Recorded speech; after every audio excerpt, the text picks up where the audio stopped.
संसद और विधानसभा में चढ़ावा चोरी पर हंगामे के बीच आज अचानक ब्राह्मण राजनीति के केंद्र में आ गए। उत्तर प्रदेश की राजनीति का ये शायद एक दिलचस्प नियम है कि जैसे जैसे चुनाव नजदीक आते हैं वैसे वैसे ब्राह्मणों की चर्चा शुरू हो जाती है। आज चर्चा इसलिए हुई क्योंकि समाजवादी पार्टी के संस्थापक सदस्यों में से एक रहे जनेश्वर मिश्र की जयंती पर ब्राह्मण सम्मेलन हुआ, जिसमें अखिलेश यादव ने अपने चुनाव जिताने वाले पीडीए फॉर्मूले में पंडितों यानी ब्राह्मणों को भी स्थान दे दिया। आमतौर पर अखिलेश के पीडीए फॉर्मूले में पी से पिछड़े, डी से दलित और ए से अल्पसंख्यक रहे हैं, लेकिन आज अखिलेश यादव ने ब्राह्मण सम्मेलन के मंच से इस पीडीए में पीडी का मतलब पंडित भी कह दिया। दरअसल आज समाजवादी विचारक जनेश्वर मिश्र की जयंती है। इस मौके पर समाजवादी पार्टी जनेश्वर मिश्र पार्क में प्रबुद्ध सम्मेलन का आयोजन करना चाहती थी, लेकिन इसकी इजाजत नहीं मिली। इसके बाद लखनऊ में समाजवादी पार्टी के दफ्तर में ब्राह्मण सम्मेलन का आयोजन हुआ। इसे प्रबुद्ध सम्मेलन का नाम दिया गया, जिसमें अखिलेश यादव ने पीडीए का नया फॉर्मूला दिया और योगी सरकार पर ब्राह्मणों के साथ भेदभाव का आरोप भी लगाया। अखिलेश यादव ने इस मौके पर बिना नाम लिए विकास दुबे की गाड़ी पलटने का जिक्र किया और ये कहा कि गाड़ी पलटी नहीं थी, पलटाई गई थी। एक बार सुनिए अखिलेश यादव ने ब्राह्मण सम्मेलन में क्या क्या कहा, फिर ये बताएंगे कि अचानक से ब्राह्मण यूपी की राजनीति में इतने जरूरी क्यों हो गए हैं। जब से पीडीए से वो लोग हारे हैं, तब से पीडीए की नई नई परिभाषा बना रहे हैं वो लोग। वो जान लें कि पीडीए में पीडी जो है वो पंडित का शॉर्ट फॉर्म है। याद होगा जब गाड़ी पलटाई गई थी और मैंने उस समय कहा था कि ये गाड़ी नहीं पलटाई गई है, सरकार ने अपनी सरकार पलटने से बचा ली है। ये हमें और हमारे साथियों को तो मार ही रहे थे, लेकिन अब तो ब्राह्मण समाज के पीछे भी पड़ गए ये सरकार के लोग। भारत की धरती पर अगर एक भी उदाहरण हो कि जहां पर हमारे पूजनीय शंकराचार्य जी को स्नान करने से रोका गया हो, त्रिवेणी में स्नान नहीं कर सकते हैं, उन्हें धरना देना पड़ा।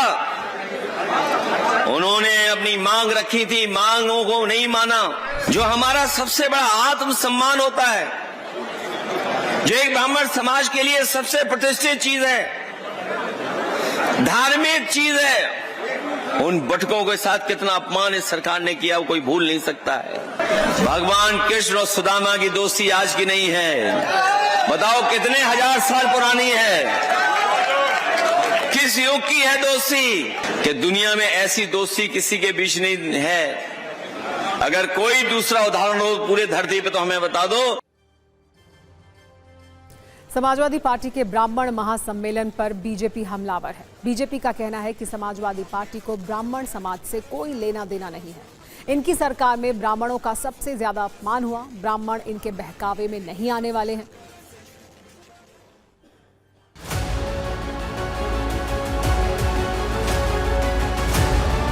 समाजवादी पार्टी का ब्राह्मण समाज का और सब समाज से कोई लेना देना नहीं है। ये हमेशा तुष्टिकरण की पॉलिटिक्स करते रहे हैं और कभी अगड़ा, कभी पिछड़ा, कभी पीडीए। ये मुस्लिम वोट बैंक के लिए काम करते हैं, इनका आम जनता से कोई लेना देना नहीं। आज कह रहे हैं कि पीडीए में पंडित भी शामिल। आपको पता है, कभी ये अगड़ा बोलते हैं पीडीए है, कभी पिछड़ा बोलते हैं, कभी अल्पसंख्यक बोलते हैं। इनका सर्व समाज से कोई लेना देना नहीं। हमारे जैसे लोग तो हतप्रभ हैं कि समाजवादी पार्टी को अचानक इतना ब्राह्मण प्रेम कहाँ से उमड़ आया है। और उनके दौर में भी ब्राह्मण था, जब मौका मिला था उत्तर प्रदेश की जनता ने उनको चुन के भेजा था, तो किस कदर ब्राह्मणों का अपमान किया। किसी बहकावे में उत्तर प्रदेश का ब्राह्मण नहीं आने वाला है, समाजवादी पार्टी कितनों सम्मेलन कर ले। देखिए, बिल्कुल समाजवादी पार्टी सबको लेकर के चलती है, ब्राह्मण समाज को भी, पिछड़े वर्ग को, दलित लोगों को भी, सभी लोग समाजवादी पार्टी में।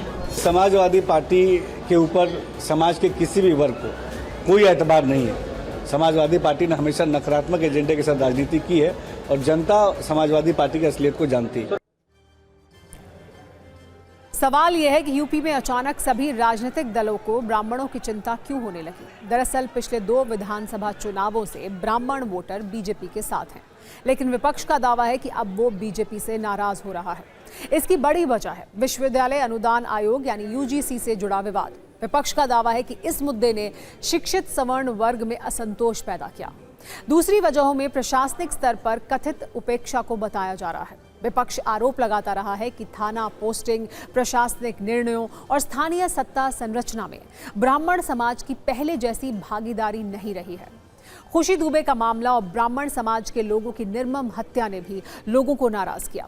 इसके अलावा शंकराचार्य का पान बटुकों की चोटी खींचकर पिटाई के साथ ही प्रश्न पत्रों में ब्राह्मणों को लेकर पूछे गए विवादित सवाल ने भी नाराजगी बढ़ाई।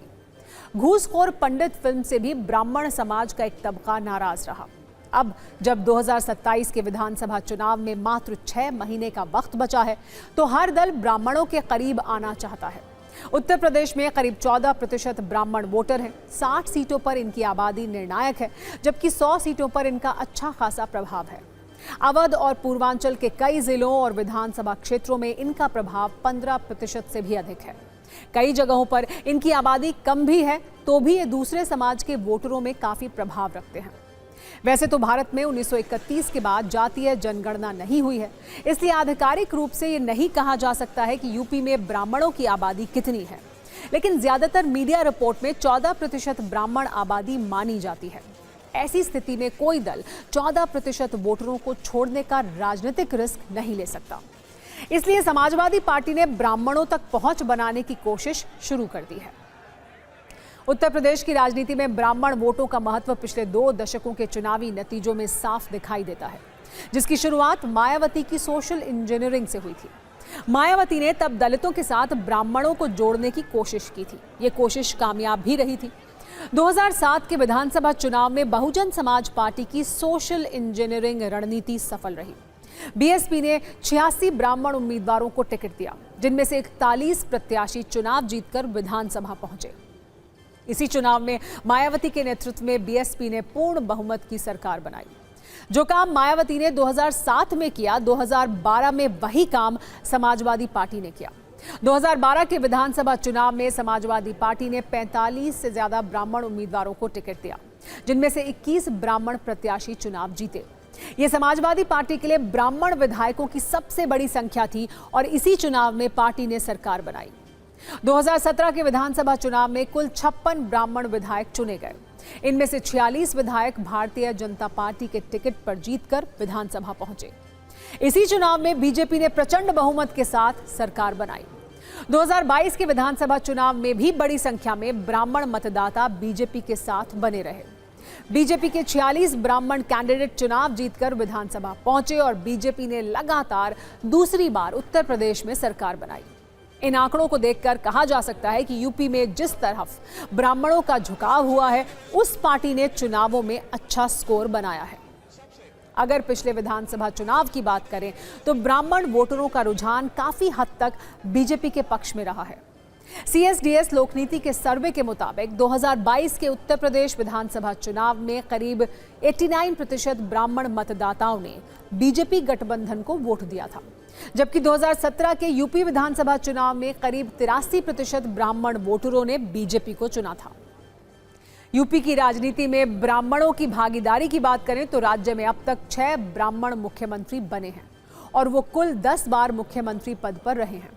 इनमें गोविंद वल्लभ पंत तो 2 बार सीएम रहे, सुचेता कृपलानी, कमलापति त्रिपाठी, हेमवती नंदन बहुगुणा 1 बार सीएम रहे, नारायण दत्त तिवारी 3 बार और श्रीपति मिश्र 1 बार मुख्यमंत्री रहे।